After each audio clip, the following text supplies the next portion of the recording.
వెళ్ళి శివ ప్రదక్షిణం చేసి మీరు ఏమీ చెప్పకండి. మీరు చెప్పగలిగినంతసేపు శివాలయం అరుగు మీద కూర్చుని శివ శివ శివ శివ శివ శివ ఇదొకటే. ఒక 42 రోజులు ఈ దరిద్రాన్ని మీ కష్టాలని అనుభవించి చూడండి అన్నారు. మీరు నమ్ముతారా? ఆ వ్యక్తి నా దగ్గరికి వచ్చి నా జీవితంలో ఆశించని రీతిలో నా జీవితానికి ఒక కొత్త మలుపు తిరిగిందండి, నేను వరంగల్ వెళ్ళిపోతున్నాను, నేను సెటిల్ అయిపోతున్నానని చెప్పాడు.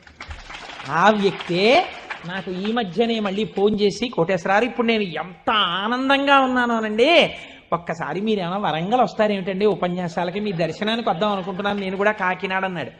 అయ్యా మీరు ఎప్పుడైనా కాకినాడ ఇప్పుడు అక్కర్లేదు, ఇప్పుడు తర్వాత వద్దరు కానీ నేను వరంగల్ ఇప్పుడు మాత్రం రావట్లేదు, నేను వరంగల్ వస్తే చెప్తాను, అప్పుడు మీరు నా దగ్గరికి వద్దురు కానీ తప్పకుండా దర్శనానికి అన్నాడు.